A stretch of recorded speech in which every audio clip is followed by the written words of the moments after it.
Tafsir menurut bahasa dia berasal dari kata tafsiru, yang dimana tafsiru ini tuh dia merupakan masdar dari kata fasaro, yang berarti mengungkap dan juga menampakkan.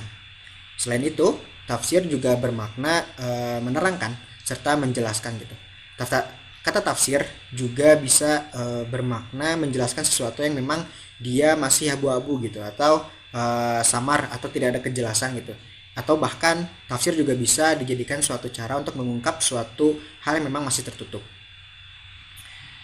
Sedangkan menurut istilah, tafsir berarti suatu bidang ilmu yang dimana di dalamnya itu membahas makna-makna Al-Quran dan mengeluarkan hikmah serta hukum yang dimana terkandung di dalam ayat yang sedang kita kaji. Tafsir menurut Imam Al-Zarkashi bahwa tafsir ialah suatu ilmu untuk memahami kitabullah, dalam hal ini Al-Quran, yang dimana diturunkan kepada Nabi, menjelaskan maknanya serta mengeluarkan hukum atau hikmah daripada ayat yang sedang dikaji. Maka kalau misalkan kita ambil kesimpulan gitu ya dari makna secara bahasanya, bahwa ilmu tafsir itu suatu ilmu yang dimana pada hakikatnya dan kebenarannya itu disandarkan kepada metode ilmiah yang berhubungan dengan upaya menjelaskan makna yang ada di dalam Al-Quran. Nah, selanjutnya itu ada kata tarbiyah. Kata tarbiyah secara bahasa, tarbiyah itu berasal dari kata robba yarbu, yang dimana artinya dia memiliki makna menumbuhkan atau juga meningkatkan. Juga bisa berasal dari kata robba yurobbi, yang dimana dia memiliki makna pertumbuhan dan juga perkembangan gitu. Maka secara istilah pun tarbawi ini dia memiliki makna pendidikan yang diberikan kepada anak untuk mengembangkan segala potensi yang ada di dalam dirinya secara bertahap tentunya dan penuh dengan rasa kasih sayang. Jika kedua kata tersebut digabungkan menjadi istilah tafsir tarbawi gitu kan ya, maka dia memiliki dua arti atau memiliki arti yang berbeda gitu. Yang pertama, dia sebagai apa itu istilahnya, nama suatu mata kuliah yang dimana cenderung dia diajarkan di jurusan pendidikan agama Islam di suatu perguruan tinggi, yang dimana di dalamnya itu mengajarkan tentang penafsiran ayat-ayat Al-Quran yang berkaitan dengan pendidikan gitu. Dan bisa juga diartikan sebagai suatu usaha dalam memahami isi-isi apa saja yang ada di dalam Al-Quran melalui pendekatan pendidikan gitu. Yang dimana ayat Al-Quran ini pun ditafsirkan gitu untuk mengetahui tentang pendidikan dalam perspektif Islam itu sendiri gitu. Jadi kalau misalnya kita simpulkan gitu ya terkait dengan tafsir tarbawi, tafsir tarbawi merupakan suatu ilmu yang dimana di dalamnya itu dia mempelajari terkait dengan makna, hikmah dan juga hukum yang dimana terkandung dalam suatu ayat yang di dalamnya itu berhubungan juga dengan pendidikan. Lalu pendekatan apa saja yang memang bisa digunakan gitu untuk menafsirkan ayat Al-Quran khususnya dalam konteks tafsir tarbawi? Ada beberapa pendekatan. Yang pertama itu ada pendekatan linguistik, yang dimana pendekatan linguistik sesuai dengan namanya otomatis dia menggunakan pendekatan secara bahasa gitu, kata demi kata diartikan kan seperti itu. Yang dimana istilahnya kalau misalkan kita jabarkan gitu terkait dengan pendekatan linguistik, dia memiliki arti penggunaan keterampilan gitu, penggunaan keterampilan bahasa dalam tujuan menafsirkan Al-Quran kata demi kata gitu. Nah, kalau misalkan orang Arab itu mengenalnya itu dengan istilah mantuk mafhum gitu. Kalau misalkan teman-teman pernah belajar ulumul Quran, mungkin teman-teman akan tahu terkait dengan hal itu. Mantuk itu tuh mudahnya makna tersurat. Kalau mafhum itu makna tersirat. Sehingga pemahaman terkait dengan Al-Quran itu tidak perlu diturunkan dari kata dari kata-kata yang memang tersurat saja gitu, tapi beberapa kata yang dalam bahasa Arab atau kata hakiki atau majazi itu yang disajikan secara bersamaan dapat juga diartikan kayak gitu. Itu contoh begini, pemaknaan tangan yang disebutkan di dalam Al-Quran gitu. Kalau misalkan secara harfiah kita artikan bahwa tangan ini tuh ya merupakan salah satu daripada anggota badan kita kan seperti itu. Namun kalau misalkan secara metafora atau secara majazinya, maka tangan juga ini tuh dia bisa diartikan sebagai kekuatan atau kekuasaan. Nah, yang selanjutnya itu ada pendekatan pedagogis sesuai dengan namanya, dan telah saya sebutkan tadi tafsir tarbawi gitu ya, pendidikan, pasti pendekatan pedagogis termasuk ke dalamnya gitu. Nah, kalau misalnya kita jabarkan juga bahwa untuk pendekatan pedagogis Al-Quran itu dia merupakan hudan, apa itu hudan, petunjuk, petunjuk bagi umat Islam khususnya kayak gitu. Menurut Ibnu Faris, hudan di sini tuh disebut sebagai suatu hidayah yang dimana berarti bimbingan dan juga kelembutan gitu. Jika kita kaitkan gitu ya dengan apa itu namanya, dengan tafsir tarbawi atau dengan Al-Quran, maka Al-Quran ini tuh dia menjadi suatu bimbingan yang penuh dengan kelembutan gitu. Upaya atau tindakan bimbingan yang dimana dilakukan dengan lemah lembut ini tuh merupakan strategi inti dalam suatu proses pendidikan seperti itu. Maka dari itu pendekatan pedagogis gitu kan merupakan cara pandang pendidikan gitu, cara pandang ke pendidikan yang dimana dia tuh memang apa itu namanya, dikembangkan dengan menghampiri dan memahami ayat atas dasar asumsi bahwa apa itu namanya, pendidikan merupakan misi daripada Al-Quran itu sendiri gitu. Yang terakhir itu pendekatan bayani atau apa itu istilahnya, retorik. Nah, pendekatan bayani pertama kali ditemukan atau diklaim gitu ya oleh seorang guru besar di universitas di Maroko. Namanya kalau tidak salah Aisyah Abdurrahman. Ya kalau nggak salah, saya sedikit lupa. Nah, menurut beliau bahwa tafsir dengan pendekatan bayani ini dilakukan guna menemukan kemukjizatan yang ada di dalam Al-Quran gitu. Berbagai usaha beliau lakukan gitu ya untuk menguak isi daripada Al-Quran itu sendiri. Nah, pendekatan bayani merupakan suatu pendekatan yang dimana dilakukan gitu ya dengan cara memasuki atau apa tuh istilahnya, mengoperasikan ayat melalui kaidah bahasa Arab gitu, sehingga ayat itu dapat menyentuh situasi psikologis. Nah, Aisyah Abdurrahman ini juga beliau tuh mengatakan bahwa penafsiran dengan pendekatan bayani ini tuh apa tuh istilahnya, dapat dilakukan gitu ya dengan beberapa ayat-ayat itu tuh dikumpulkan berdasarkan dengan topiknya masing-masing gitu ya, berdasarkan topiknya masing-masing lalu dikaji berdasarkan apa itu namanya, gaya yang ada di dalam Al-Quran seperti itu. Penafsiran Al-Quran menggunakan pendekatan bayani ini juga sudah banyak sukses dilakukan gitu ya oleh beliau, oleh Aisyah Abdurrahman ini, dan diakui oleh rekan-rekannya pada saat itu.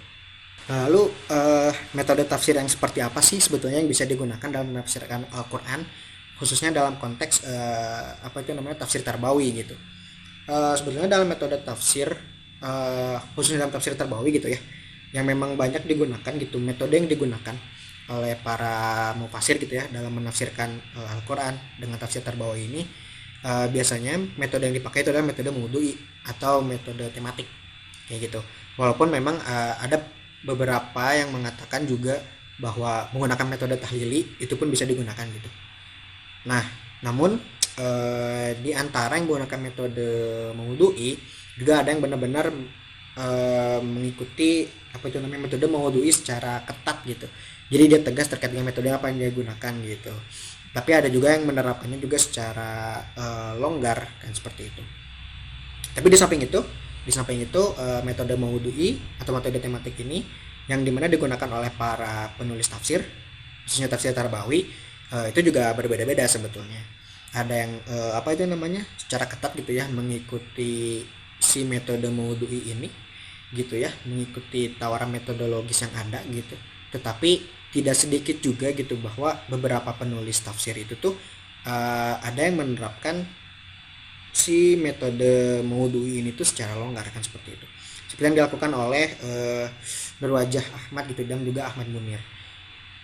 Selanjutnya ada beberapa istilah yang memang digunakan di dalam Al-Quran terkait juga dengan pendidikan.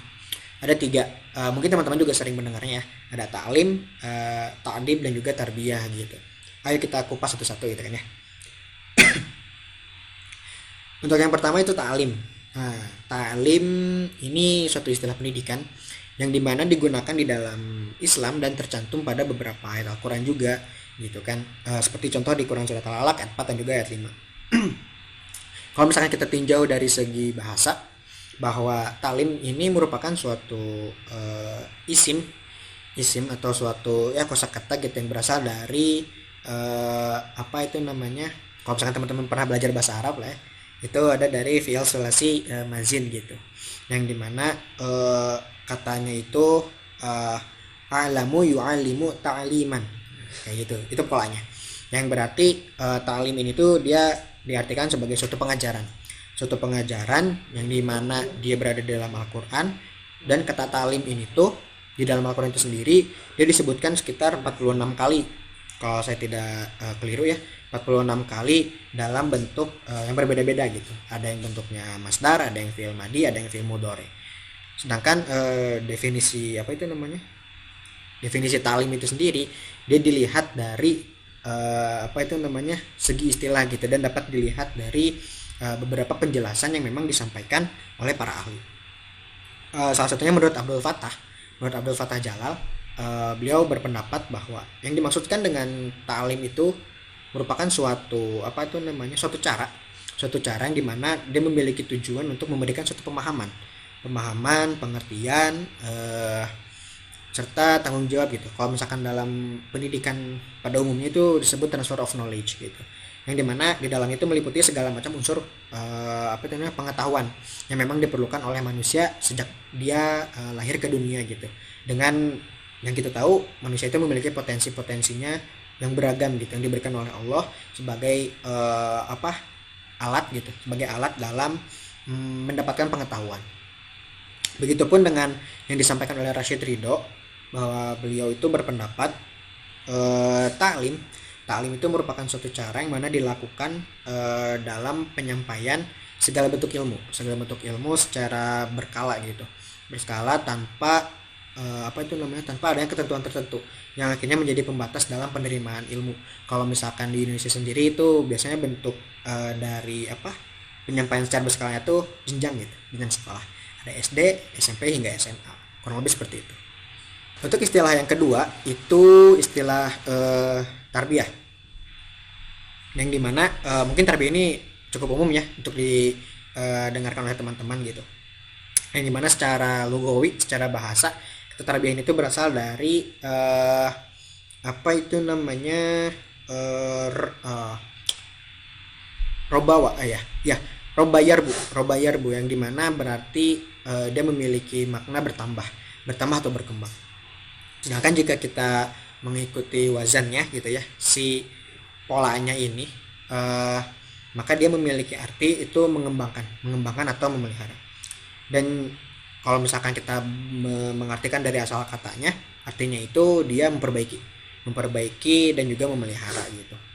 Yang sebetulnya pada dasarnya di dalam Al-Quran itu sendiri tidak terdapat kata tarbiyah gitu secara tertulis jelas gitu. Tarbiyah itu tidak ada di dalam Al-Quran, karena adanya istilah tarbiyah itu sendiri memang merupakan suatu hal yang baru dalam dunia pendidikan Islam gitu.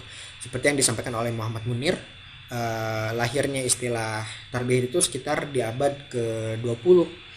Jadi tidak heran gitu kalau misalkan kata tarbiyah ini tuh itu istilahnya terdapat banyak sekali makna yang berbeda gitu, ataupun sulit dicari gitu kalau misalkan kita menggunakan referensi klasik.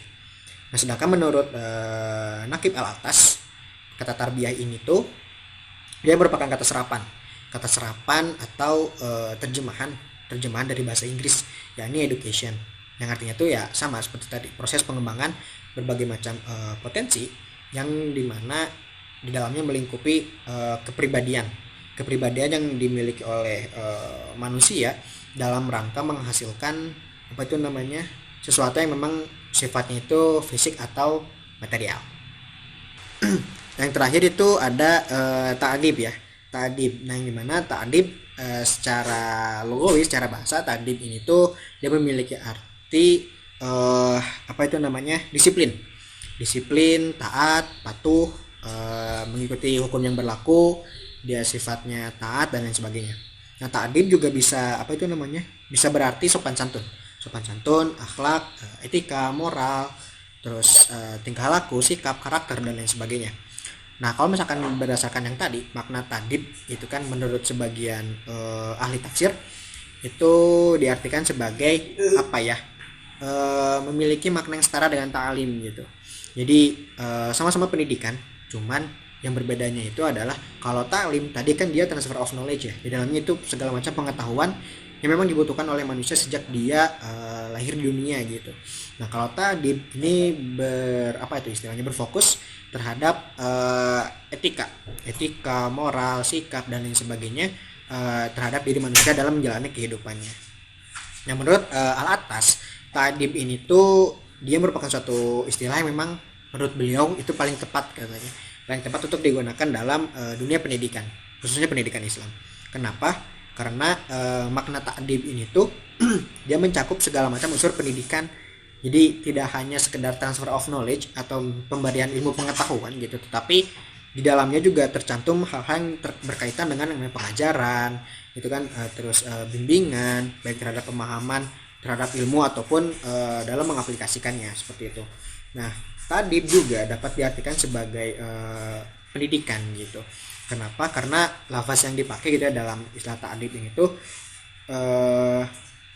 apa itu namanya? Lafaz yang memang digunakan hanya untuk kepada manusia saja gitu. Karena di dunia ini tuh tidak ada lagi makhluk yang memang apa itu istilahnya? Sama halnya seperti manusia gitu, memiliki akal dan pikiran gitu. Karena kalau misalkan seperti hewan dan lain sebagainya, ya mereka hanya memiliki akal saja gitu. Yang akhirnya itu menjadi pembeda kuat gitu antara manusia dan juga hewan dalam hal ta'adud.